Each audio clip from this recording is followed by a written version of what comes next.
Alright, eto naman ho pag-usapan natin. Ah, yung, Made in Malacanang po 'no, gagawin na hong, series parang ano na, yan teleserye sa madaling salita. Ngayon, alam naman ho natin nung napanood natin 'to, meron ditong portion na kung saan, kontrang-kontra talaga 'no, kay BBM. Hindi ano, tawag dito, yung parte na sinasabi roon ni Cesar Montano na, "Anong alam mo sa pagkapanalo? Palagi kang wala." Palagi kang nagpa-party, palagi kang nasa club, yung mga gano'n, 'di ba? Take two, kabataan pa yun ni BBM, eh. Oh, tapos meron pang isa, yung, naka-fatigue uniform pa rin siya, 'di ba? "Bakit ganyan pa rin ang damit mo?" Sabi sa kanya, "Anong gusto mong palabasin?" So, anong gusto nilang palabasin dun? Bobo si BBM nung panahon na yun, hindi niya nage-gets kung ano yung nangyayari, 'di ba? Sabi niya, "Dad, binomba na nila tayo." Sabi sa kanya ni Cesar, "Anong gusto mong mangyari? Bombahin din natin sila."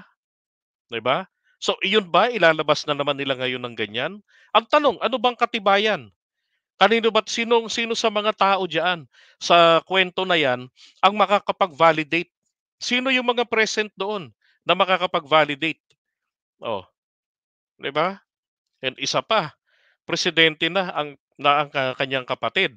So, bakit nila gagawin itong series? Para po tumugma doon sa sinasabi nila na weak si PBBM, na kasi yung pinakikita doon sa MIM the movie, bobo si PBBM, 'di ba? Hindi nakaka-gets ng sitwasyon. Kumbaga, kung ano yung nakita niya, yun lang din yung magiging reaksyon niya. Wala man lamang, extra mile, kumbaga hindi broad-minded. Kapagka ikaw, binomba, bombahin mo na rin. Oh, tapos party goer, mga ganyan. Hmm. Pero yung baho ni Imee dun, nasaan? Siyempre, sabi ko nga diyan, kuwento mo 'yan, masama si Bongit diyan. Bakit?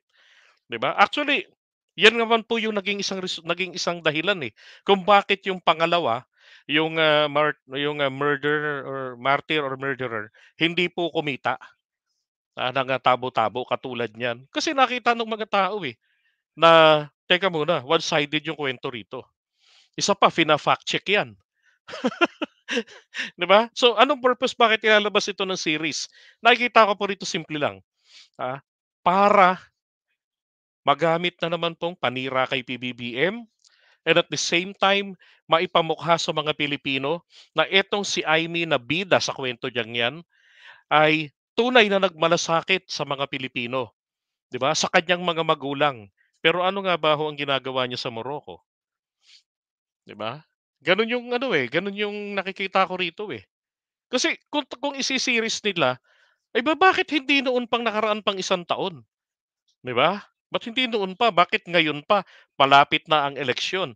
Iyan po kasi ay paraan din para po sa in aid of re-election. Oh, 'yan po'y gawain ng mga trapolitiko. Oh, look at Herbert Bautista. 'Pag 'yan ay kakandidato, lalabas 'yan sa isang TV show. 'Pag nanalo, wala na. Oh, 'di ba? Palaging gano'n 'yan kada magtatatlong taon o kada 3 taon, TV show lalabas 'yan. Tapos, um yung ibang mga politiko rin natin, like Tito Soto, biglang lilitaw sa Itbulaga. Oh, pagka ano na, mag-a-6 na taon na, mag-e-eleksyon na. Gano'n ang galawan ng mga trapolitiko. And ito po yung ginagawa ngayon ni Imee. Dahil dito po sa kwento ng Made in Malacanang, siya yung bidang-bida, yung ate, super ate na nagmamalasakit sa kanyang mga magulang, bla bla bla, 'di ba? So, ano ba, magkakaroon pa ba ng modification ng kwento? Kasi kung wala namang magbabago sa kwento, what's the use na panoorin pa 'yan? What's the use na tangkilikin pa 'yan?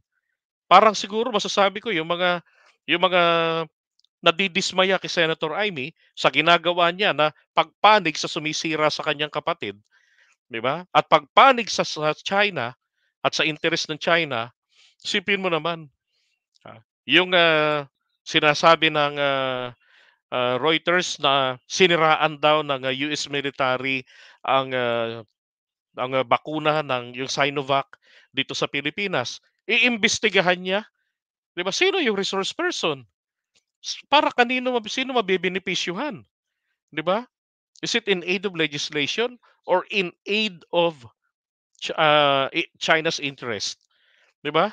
Maliwanag para dun.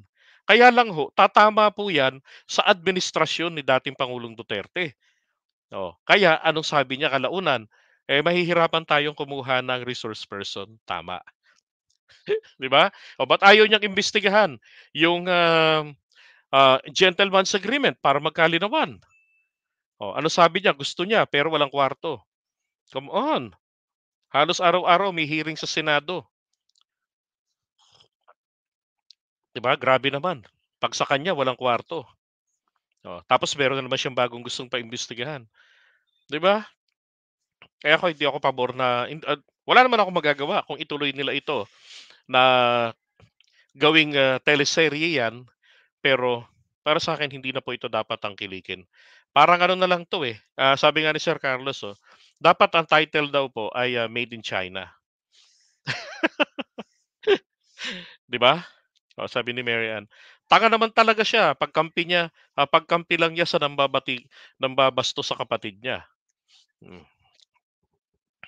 'yan. Kung papayag si Imee na gawing series 'yan, siya ang pinakatangang ate, payag nga po.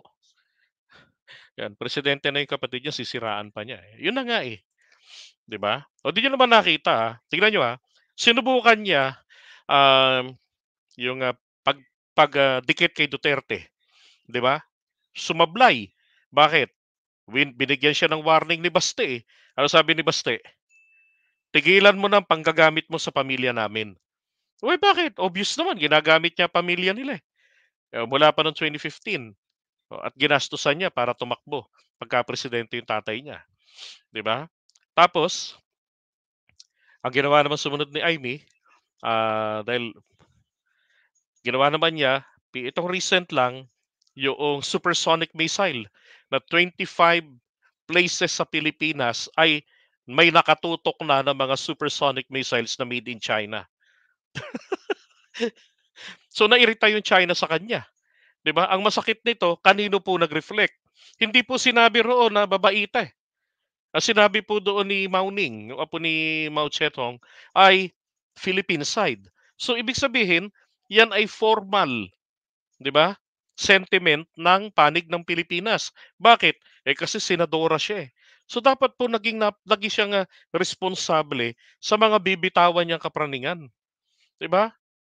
Dapat meron siyang pinakitang nilatag na mga ebidensya. Saan niya nabasa 'yun, saan niya nakita 'yun, may nagchika ba sa kanya, ano yung pruwebang pinakita sa kanya, 'di ba? O inimbento niya ba 'to? Pero kung naniniwala ako, may nabasa po talaga 'yan, which is na isang, yung, marami namang ganyan ng China, gawa-gawa ng mga, isinulat ng mga nagreretiro o retired na mga dating heneral. Tapos, para may maiwan sila sa planet Earth na something immortal, bukod sa anak at naitanim na puno, gumagawa sila ng mga artikulong ganyan. Kaya lang sa kanila is kung papaano aatakihin yung mga kalaban nila o yung tinuturing nila na ano, na hostile sa kanila. Ginagawa ho nila 'yan. Pero napakabobo ng China na pinalilitaw niya na marites ang China, sinasabi yung plano, 'di ba? Oh, ngayon sumabla 'yun, ang ganda ng regalo niya, 'di ba? Ang ganda ng regalo niya. Birthday ng nanay niya nun, nung pinalabas niya 'yun. Ang problema, pinagtawanan lang siya ng mga Pilipino. So, tinawag tuloy na Imee Praning, 'di ba, or Imee Amats. Ngayon naman, eto naman, made in Malacanang naman, teleserye. Mga kapatid, pinagkakitaan na tayo noon kung ilang milyones ang kinita nila noon ni Daryl, 'di ba? Pero po natuwa tayo kasi panibagong kwento ito mapapakinggan natin noon. Ang problema, sa pinaggagagawa niya, nagre-reflect po kung bakit merong parte doon ng paninira kay PBBM.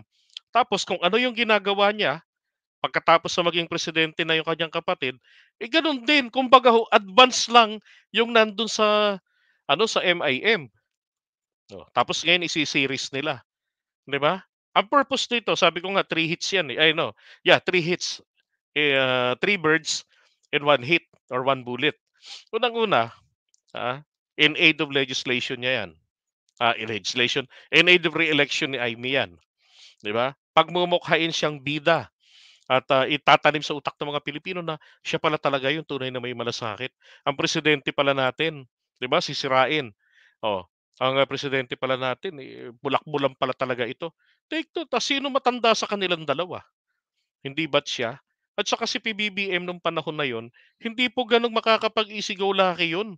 Unang-una, Diyos ko po, sabi nga, kulang na bato nun, 'di ba, nag-donate na ng kidney sa tatay niya, and besides, ano ba posisyon niya nun sa Ilocos, 'di ba, he was a vice governor. Hmm, 'di ba, papaano mangyayari na easy-go-lucky? Yung pamilya ninyo bino-bombard kayo ng 7, sabi nga ni Aimee ron, 7 coup attempt. Hmm. 'Di ba? Tapos ikaw anak magpa-party-party ka pa. Napakalibughang anak mo naman na gawin mo 'yun, at 'yun ang pino-portray nila diyan sa MIM para kay PBBM, 'di ba? Hmm. Ay my God. Okay, so